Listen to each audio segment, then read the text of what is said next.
Hello बच्चों, नमस्कार। तो कैसे हैं आप सभी लोग। उम्मीद करते हैं कि सब स्वस्थ होंगे। तैयारी भी बहुत शानदार चल रही होगी। लहरों से डरकर नौका कभी पार नहीं होती, कोशिश करने वालों की कभी हार नहीं होती। इसी मोटिवेशन के साथ एक बार फिर से सभी शेष श्रेणियों का मेरे यूट्यूब चैनल पर बहुत बहुत स्वागत है। तो आज का क्लास हमारा वनडे एग्जाम के लिए बहुत ज़्यादा इंपॉर्टेंट होने वाला है, जिसमें टॉप 10 क्वेश्चन सेलेक्ट करके लाए हैं स्टैटिक जीके। तो आप लोग प्लीज़ वीडियो के एंड तक जरूर बने रहें, क्योंकि हम इसमें वही क्वेश्चन सेलेक्ट करके लाए हैं जो बार बार एग्जाम में पूछे गए हैं। एक क्वेश्चन के माध्यम से कंटेंट बहुत टॉप का देते हैं, इसीलिए यदि आप मेरे चैनल पर नए हैं तो प्लीज़ चैनल को सब्सक्राइब कर लें, बेल आइकन प्रेस कर लें। चलिए बिना किसी देरी के साथ अपने क्लास को स्टार्ट करते हैं।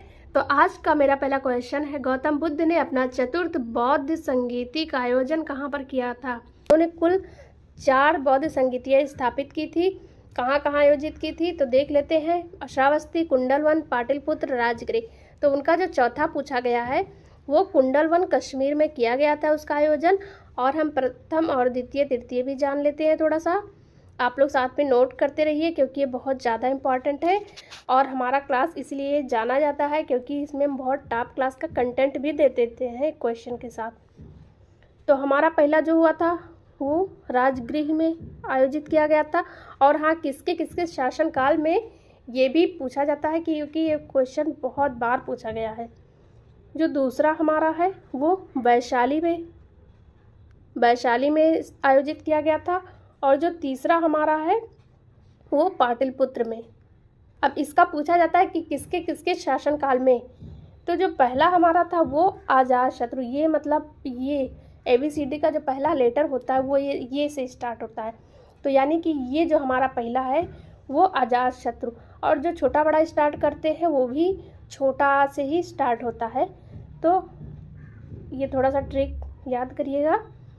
अजातशत्रु आप लोग ओरली बहुत क्लियर बोल रहे हैं, आप लोग नोट करते चलिए साथ में। और जो वैशाली, शाली शोक यानी काला शोक।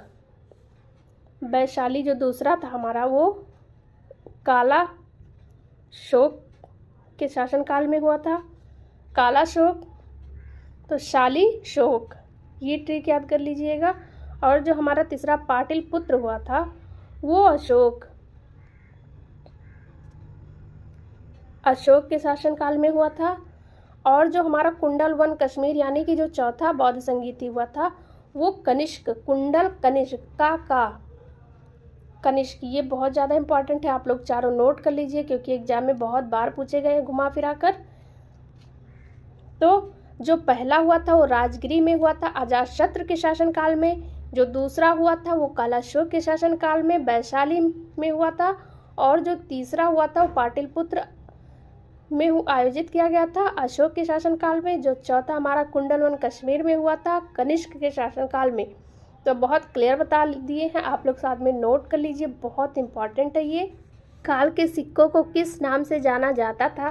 तो सबसे पहले बता दें, जो गुप्त काल के जो सिक्के होते थे वो 4वीं और 6वीं शताब्दी में क्या होते थे कि वो कुषाण के सोने के सिक्के होते थे ना, उसके आधार पे इन मुद्राओं का संचालन किया जाता था कुषाण के शासनकाल के अंतर्गत 4वीं और 6वीं शताब्दी में।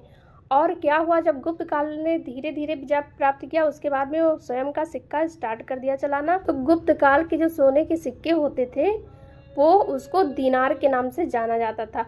और ये जो गुप्त काल को इतिहास का स्वर्ण काल कहा जाता है। तो आप लोग साथ में नोट कर लीजिए कि इतिहास का स्वर्ण काल किसे कहा जाता है। तो गुप्त काल को कहा जाता है। गुप्त काल में जो सोने के, यहाँ सॉरी आप लोग ऐड कर लीजिएगा, सोने के जो सिक्के होते थे, सोने के सिक्के को दीनार कहा जाता था। और जो चांदी की मुद्राएं होती थी, जो चांदी की मुद्रा होती थी वो कार्य के लिए उसका प्रयोग किया जाता था। किस अनुच्छेद को भारतीय संविधान की आत्मा कहा जाता है।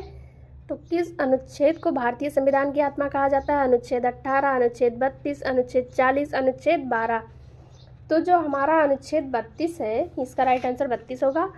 इसे भारतीय संविधान का आत्मा डॉक्टर भीमराव अम्बेडकर के द्वारा कहा गया था। भीमराव अम्बेडकर के अनुसार आर्टिकल 32 को भारतीय संविधान की आत्मा कहा गया। इस अनुच्छेद में संवैधानिक उपचारों का अधिकार को रखा गया है। संवैधानिक उपचारों का अधिकार अधिकार आप लोग ओरली समझिएगा।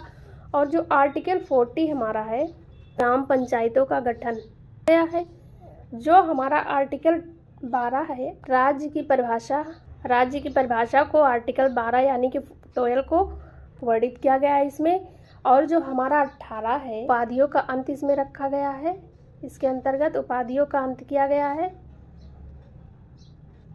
उपाधियों का अंत किया गया है।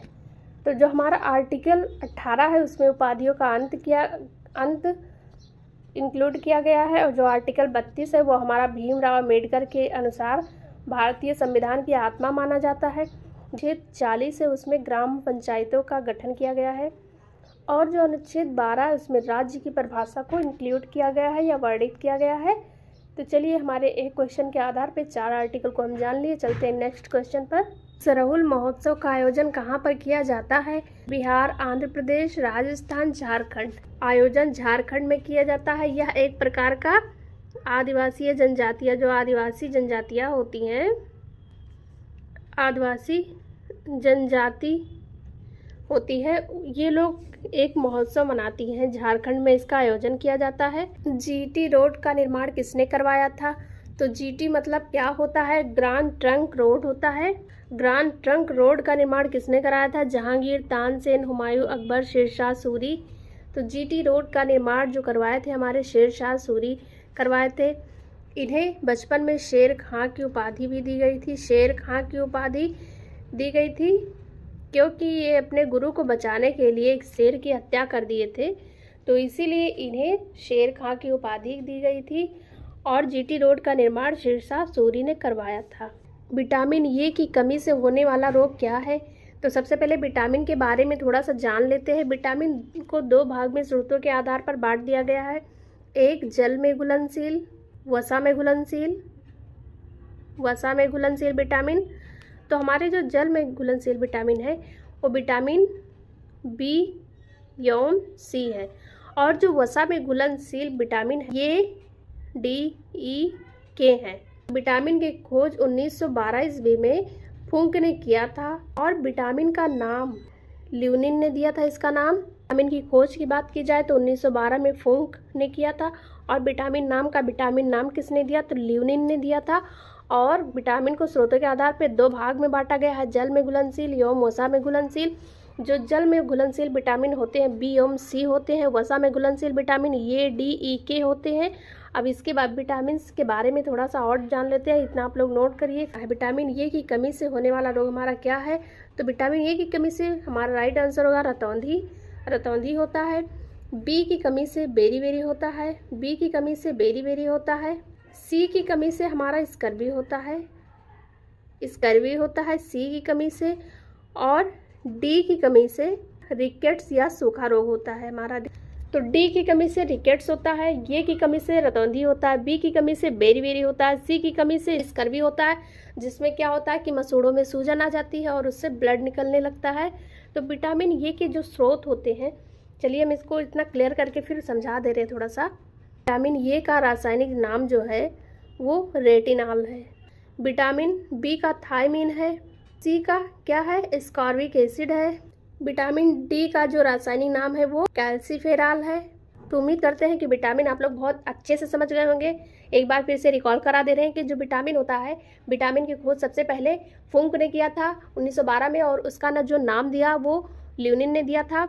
और विटामिन ये बी एवं सी जल में घुलनशील, ये डी, ई के वसा में घुलनशील होते हैं। और इसको और अच्छे से विस्तृत जानकारी के लिए आप मेरे चैनल पर विजिट करें। कोशिका के किस कोशिकांग को ऊर्जा का पावर हाउस कहा जाता है? तो जो पावर हाउस होता है हमारा कोशिका का वो लाइसोसोम, माइटोकॉन्ड्रिया, राइबोसोम, क्लोरोप्लास्ट। तो जो हमारा माइटोकॉन्ड्रिया है इसे कोशिका का पावर हाउस कहा जाता है, ऑफ सेल कहा जाता है। तो इसे माइटोकॉन्ड्रिया हमारा आंसर हो जाएगा।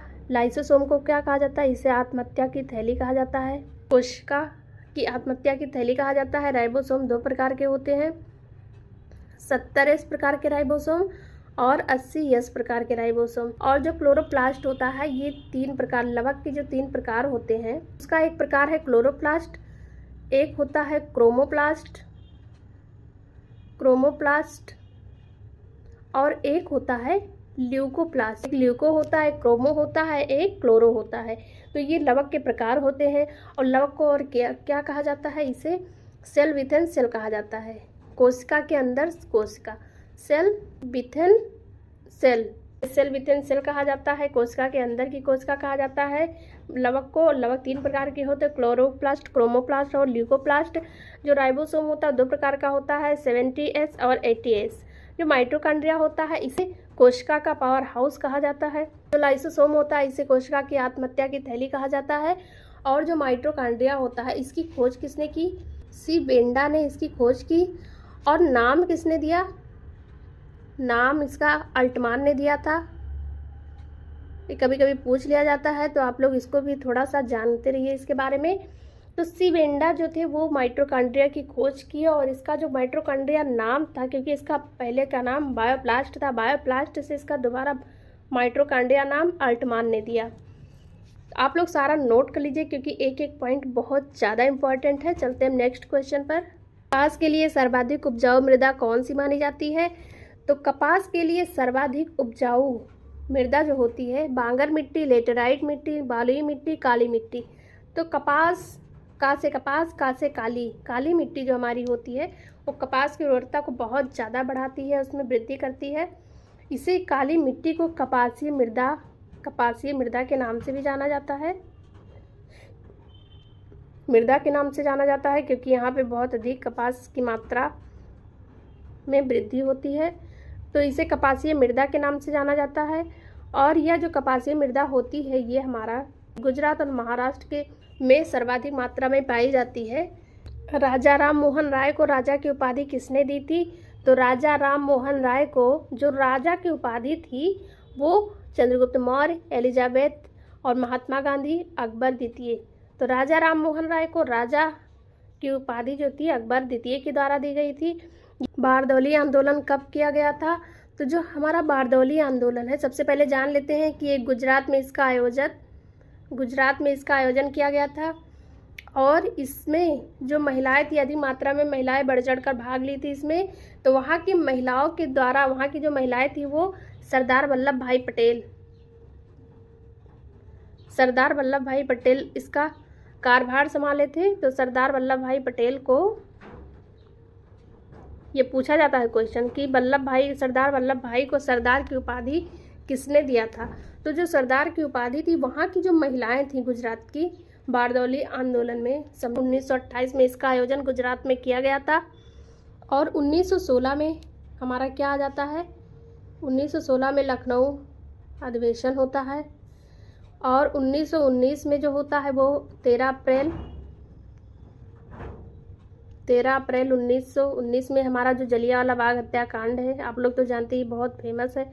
1928 में बारदौली आंदोलन गुजरात में आयोजित किया गया था। और 1875 में ब्रह्म समाज की स्थापना की गई थी। स्थापक कौन थे? राजा राम मोहन राय।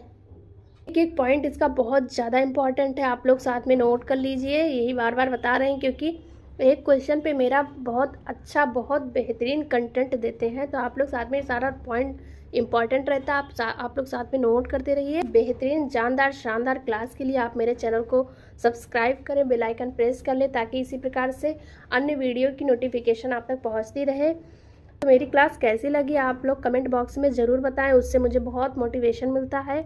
मिलते हैं हम नेक्स्ट क्लास में, तब तक के लिए धन्यवाद।